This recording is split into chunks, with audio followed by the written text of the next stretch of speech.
அவர் என்ன செய்து கொண்டிருக்கார் என்ற கேள்வி அல்லவா? சின்னவர் மிக தீவிரமாக இப்போது பராசக்தியை பொங்கலுக்கு ரிலீஸ் செய்வதில் அவர் மிக தீவிரமாக இப்போது கவனம் செலுத்தி கொண்டிருக்கார். பராசக்தி இந்த நடுவில் நம்ம தம்பி தப்பி ஓடியதனாலும் ஆகாஷ் பாஸ்கரன் வீட்டில் இந்த அமலாக்கத்துறை சோதனையினாலும் படப்பிடிப்பு நின்று கொண்டிருந்தது. ஏற்கனவே வேறு ஒரு இடத்துல உடுமலையிலேயோ பொள்ளாச்சிலேயோ ஒரு ஷூட்டிங் ஷெட்யூல் நடந்து கொண்டிருந்தது. இப்போது சென்னை பல்கலைக்கழக வளாகத்தில் படப்பிடிப்பு நடந்து கொண்டிருக்கிறது. இதில் குறிப்பிடத்தகுந்த விஷயம் என்னவென்றால், சென்னை பல்கலைக்கழகத்தில் இப்போது வகுப்புகள் நடந்து கொண்டிருக்கின்றன. அந்த இடத்துல criminology department, journalism department, education department, அப்புறம் இன்னொரு அடல்ட் எஜுகேஷன் டிபார்ட்மெண்ட், இது மாதிரி பல துறைகளுடைய வகுப்புகள் அந்த இடத்துல இருக்கின்றன. அந்த இடத்துல காலையிலேருந்து சாயங்காலம் வரைக்கும் ஷூட்டிங் நடந்துகிட்டு இருக்கு.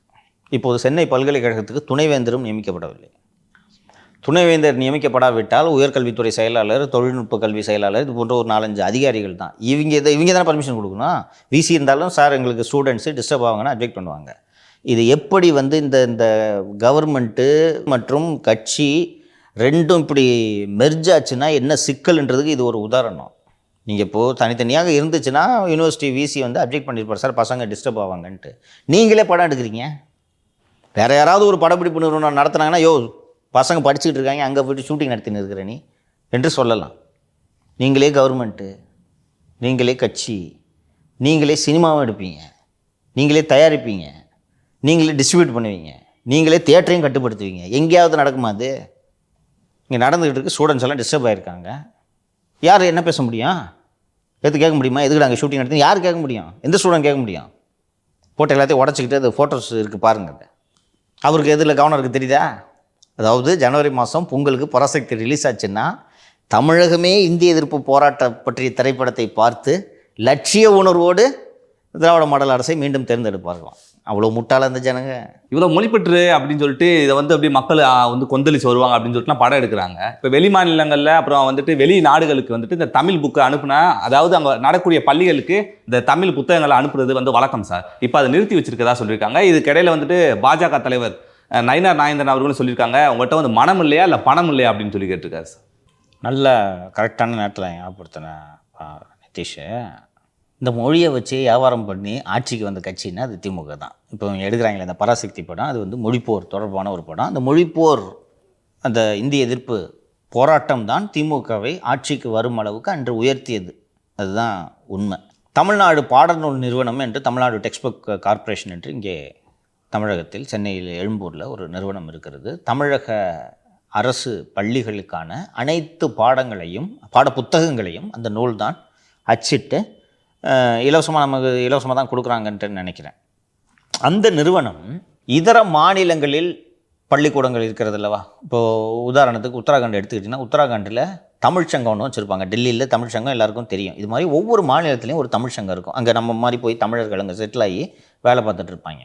அவங்க என்ன பண்ணுவாங்கன்னா, இங்கே இருக்கக்கூடிய தமிழ் பிள்ளைகள், தமிழர்களுடைய குழந்தைகள் தமிழ் படிக்க வழி இருக்காதுல்ல. குஜராத்தில் போய் நீங்கள் இருக்கீங்க, அங்கே தமிழே படிக்க முடியலன்னா எப்படி படிப்பீங்க? ஸோ அங்கே இருக்கக்கூடிய குழந்தைகள் தமிழ் படிக்க வேண்டும் என்பதற்காக அங்கே அந்தந்த ஊர்களில் இருக்கக்கூடிய தமிழ் சங்கங்கள் பள்ளிகளை நடத்துகின்றன. அந்த ஒரு லாங்குவேஜ், எல்லா இங்கிலீஷு மற்ற சப்ஜெக்ட்ஸ் எல்லாம் சொல்லித்தரது, கூடுதலாக தமிழை சொல்லிக் கொடுக்குறது. தமிழர்கள் என்ன பண்ணுறாங்க, நம்ம பிள்ளைங்க தமிழ் படிக்கணுன்றதுக்கு அங்கே போய் போடுறாங்க. இது போல் இந்த தமிழ் சங்கங்கள் நடத்தும் பள்ளிகள் அத்தனைக்கும் தமிழ்நாடு பாடநூல் நிறுவனம் இலவசமாக புத்தகங்களை அனுப்பி கொண்டிருந்தது. ரைட்டா? இன்றைக்கி தினமலரில் இந்த செய்தி வந்திருக்கு. ஒவ்வொரு ஆண்டும் 10 முதல் 50 லட்சம் புத்தகங்கள் அனுப்பப்பட்டு வந்தன. இந்த வருஷம் ஒரு புக்கு கூட அனுப்பலை. அவங்க அந்த தமிழ்ச்சங்கங்கள் கடிதம் எழுதியே கேட்குறாங்க, வருஷம் அனுப்புவீங்களேயா, என்ன அகாடமிக் இயர் ஸ்டார்ட் ஆகிடுச்சு அனுப்புங்கன்னு சொன்னோன்னே, இல்லைங்க எங்ககிட்ட இந்த வாட்டி துட்டு இல்லை, புக் அனுப்ப முடியாது. திரு நயினார் நாகேந்திரன் அவர்கள் இதை கண்டித்து வெளியிட்டிருக்கக்கூடிய அறிக்கையில் 40 ஆண்டுகளாக இலவசமாக கொடுத்துட்ருக்கோம். வெளிமாநில தமிழ்ச்சங்கங்களுக்கு 40 ஆண்டுகளாக தமிழ் பாடநூல்களை இலவசமாக விநியோகித்து வந்த திட்டத்தை நிதி நெருக்கடி என காரணம் காட்டி திமுக அரசு நிறுத்தி வைத்திருப்பது கண்டனத்திற்குரியது. கோபாலபுரம் தலைமுறையினரின் பகட்டு செலவுகளான பேனா சிலை, கார் ரேஸ், பிரச்சார நடனம், விளம்பரங்கள் ஆகியவற்றிற்கு நிதியை அள்ளித்தெளிக்கும் முதல்வர் ஸ்டாலின் அவர்களின் கண்களுக்கு வெளிமாநிலங்களில் படிக்கும் தமிழ் தலைமுறையினரின் வறுமையும் தமிழ் வளர்ச்சியும் புலப்படாதது ஏனோ? அன்னை தமிழின் வளர்ச்சியில் அரசியலை தாண்டி உண்மையாகவே திமுக அரசுக்கு அக்கறை இருந்தால் உடனடியாக இம்முடிவை கைவிட்டு வெளிமாநில தமிழ்ச்சங்கங்களுக்கு பாடநூல்களை வழக்கம் போல் இலவசமாக வழங்க வேண்டும் என்று வலியுறுத்துகிறேன் என்று திரு நயனா நாகேந்திரன் அவர்களும் சுட்டி காட்டியிருக்கார். இவர்களோட பகல் வேஷம் எப்படி அம்பலப்படுது தெரியுதா? உண்மையிலேயே தமிழை வளர்க்கிறது இதுதானே தமிழை வளர்க்கும் ஒரு முறை. பேனா செலவிக்கிறது மூலமாக தமிழ் வளருமா? கார் ரேஸ் நடத்துவதன் மூலமாக தமிழ் வளருமா? தமிழ் தமிழ் என்று பேசி பேசி தான் போன வாரம் கூட மும்மொழி கொள்கைன்னு எடுத்து விட்டுக்கிட்டு இருந்தாங்க, பார்த்துருப்பீங்க நீங்கள். காலங்காலமாக 40 வருஷமாக நம்ம புக்கை அச்சடித்து தமிழை வளர வேண்டும் என்பதற்காக நம்ம அனுப்புகிறோம். இப்போ திடீர்னு நிதி இல்லைன்னு சொல்லிட்டு நீங்கள் நிறுத்துனீங்கன்னா, அப்போது இந்த உங்களுடன் ஸ்டாலினுக்கு விளம்பரத்துக்கு 600 கோடி ஒதுக்குறீங்களே, 200 கோடி இந்த வருஷம் விளம்பரத்துக்கு மட்டும் 200 கோடி ஒதுக்குறீங்களே, இதுக்கு நிதி இருக்குது. பாடப்புத்தகம் அச்சடித்து கொடுக்க நிதி இல்லையா உங்களுக்கு? வெறும் வெற்று விளம்பரங்களின் மூலமாக மட்டுமே ஆட்சி நடத்தி கொண்டிருக்கிறார்கள் என்பது புலப்படுகிறதா? சார் இதுக்கெல்லாம் வந்துட்டு உதயநிதி ஸ்டாலின் அவர்கள் வந்துட்டு இந்த மூத்த தலைவர்கள்லாம் வந்து நீங்கள் ரெஸ்ட் எடுங்க அப்படின்னு சொல்லிட்டு புதிய முகங்கள்லாம் வந்து அறிமுகப்படுத்துன்னு சொல்லிட்டு ஒரு லிஸ்ட்டை ரெடி பண்ணிருக்கதா தகவல் வந்திருக்கு சார். எம்எல்ஏ போஸ்டிங்க்கு இல்லை, அது நம்ம ஏற்கனவே நம்ம நிகழ்ச்சியில் தொடர்ந்து நாம் பேசி கொண்டு வருகிறோம் என்று நான் சொல்லியிருக்கேன் பல முறை. அண்ணா திராவிட முன்னேற்றக் கழகம் இந்த தேர்தலில், வரக்கூடிய சட்டப்பேரவை தேர்தலில் வெற்றி பெறுவதற்கு அதிகமான வாய்ப்பு இருக்கிறது என்று நான் நம்புவதற்கு காரணம் அதிமுகவின் பலமோ கூட்டணி பலமோ அவர்களின் பிரச்சாரமோ அல்ல. திமுகவின் பலவீனம்தான் அதற்கு காரணம். நான் ஏற்கனவே சொல்லியிருக்கேன், இருந்தாலும் இன்னும் கொஞ்சம் சுருக்கமாக இதை சொல்லிவிடுகிறேன். 3 லிஸ்ட்டு ரெடி ஆகிட்டுருக்கு, ஓகேவா? போன வாட்டி 3 டீம்லாம் கிடையாது, ஒரே ஒரு டீமு ஐபேக்கு மட்டும்தான் வச்சுருந்தாங்க. ஐபேக்கு ஒரு லிஸ்ட்டை கொடுக்குது. ஐபேக்கு கொடுத்த லிஸ்ட்டை ஏவாவேலு பொன்முடி எல்லாம் சேர்ந்து ஒரு 30 பேரை மாற்றினாங்க. பிரசாந்த் கிஷோர் இருக்கும்போது கொடுத்த லிஸ்ட்டை 30 பேரை மாற்றினாங்க. இந்த முறை 3 தனித்தனி பட்டியல்கள் தயாராகி கொண்டிருக்கிறது. ஒரு பட்டியலை தயார் செய்வது ஐபேக்கு, பேனா நிறுவனம், ஷோ டைமு, இவர்கள் எல்லோரும் சேர்ந்து ஒரு பட்டியலை தயார் செய்து கொண்டிருக்கிறார்கள். அந்த பட்டியல் திராவிட மாப்பிள்ளை சாரின் மேற்பார்வையில் அந்த பட்டியல் தயாராகி கொண்டிருக்கிறது.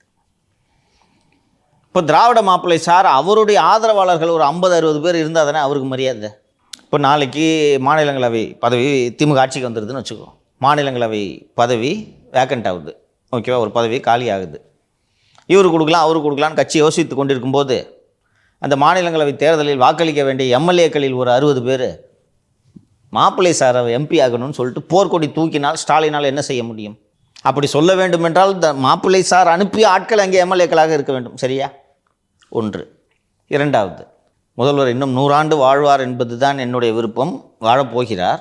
பட் எல்லா எமர்ஜென்சியையும் நீங்கள் பாலிடிக்ஸில் பிளான் பண்ணும். ஒருவேளை திரு மு.க. ஸ்டாலின் அவர்கள் முழுமையாக செயல்பட முடியாத ஒரு சூழல் ஏற்பட்டால் யார் நிர்வாகத்தை நடத்துவது என்ற கேள்வி எழுமல்லவா?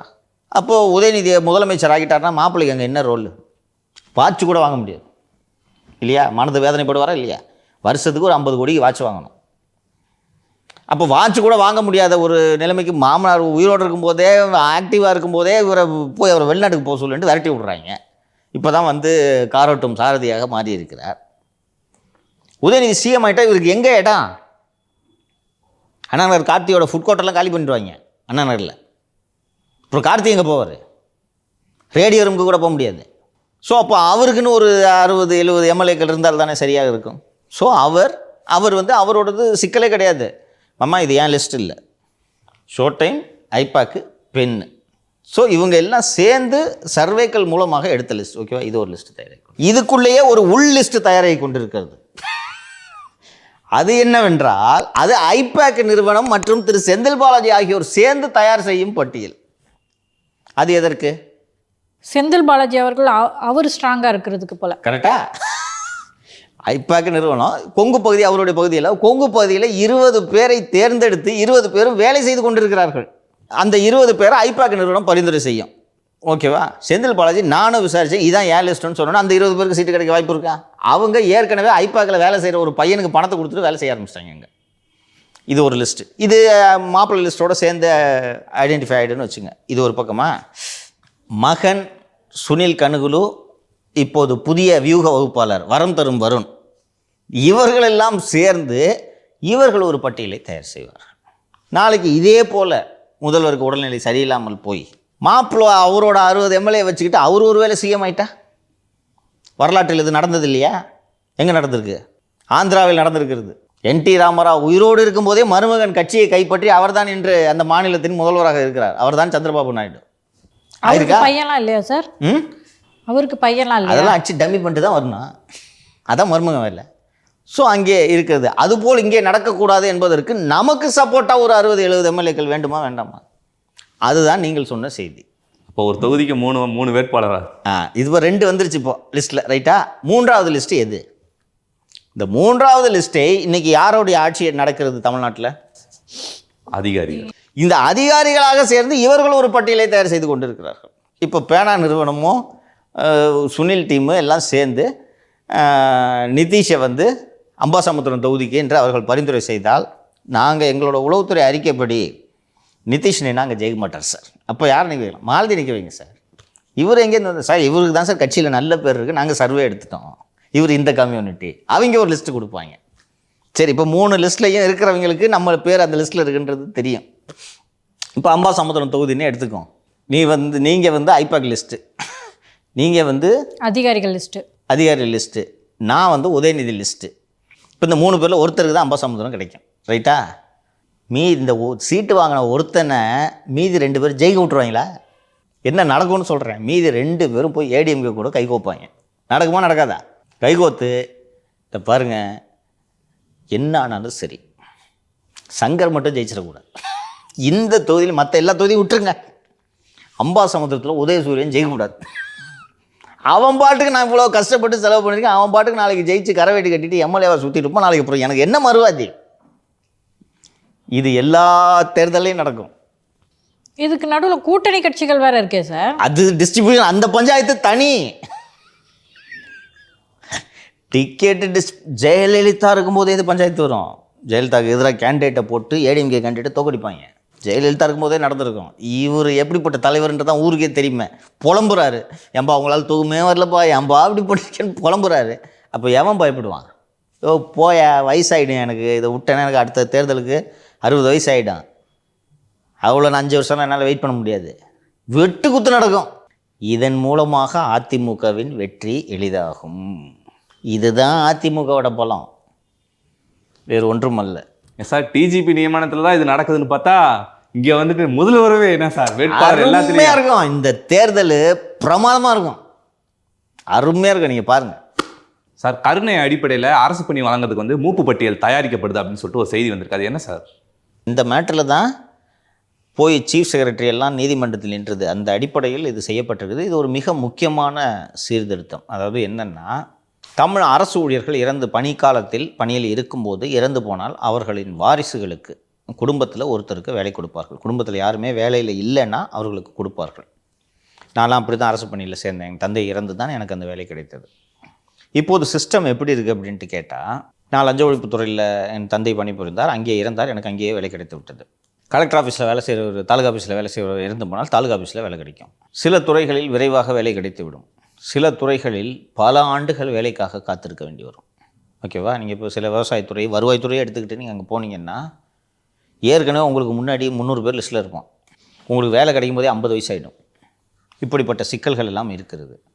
ஸோ நீதிமன்றம் தான் இதை உத்தரவு போட்டிருக்க வேண்டும் என்று நான் நினைக்கிறேன். இப்போ புதுசாக கவர்மெண்ட்டு என்ன ஒரு ஸ்கீம் போட்டிருக்காங்கன்னா, தமிழ்நாடு முழுக்க வேலை கேட்டு விண்ணப்பித்த வாரிசுகள் அத்தனை பேரையும் ஒன்றாக தொகுத்து ஒரு பட்டியல், சீனியாரிட்டி லிஸ்ட், ஸ்டேட் லெவலில் ஒரு காமன் சீனியாரிட்டி லிஸ்ட்டு ஆன்லைனில் பண்ணுறாங்க. எந்த டிபார்ட்மெண்ட்டில் வேலை இருந்தாலும், எங்கே வேக்கன்சி இருக்கோ அங்கே நியமிக்கலாம் இல்லையா? இப்போ நான் லஞ்ச ஒழிப்புத்துறையில் என் தந்தை பணிபுரிந்து இறந்தால், நாளைக்கு வணிக வரித்துறையில் வந்து வேலை காலியாக இருக்குது, எங்களுக்கு தேவை இருக்கிறது என்று அவங்க சொன்னாங்கன்னா நேராக என்ன அலர்ட் பண்ணுவாங்க. இப்படி விரைவாக வேலை கிடைப்பதற்கு இது ஒரு வசதி. அரசு ஊழியர்களுக்கு இருக்கக்கூடிய ஒரு முக்கியமான சலுகைகளை இது ஒரு ரொம்ப முக்கியமான சலுகை. ஒரு குடும்பத் தலைவன் இறந்து போயிட்டான்னா அந்த குடும்பம் ரொம்ப கஷ்டப்படும். அதுவும் சில பேர் இளைய வயதிலேயே இறந்துடுவாங்க. அந்த மாதிரி நேரங்களுக்கெல்லாம் இது ரொம்ப, இந்த வேலை கிடைக்கிறதுன்றது ரொம்ப உதவியாக இருக்கும். அதனால் இது ஒரு முக்கியமான ரிஃபார்மாக நான் பார்க்குறேன்.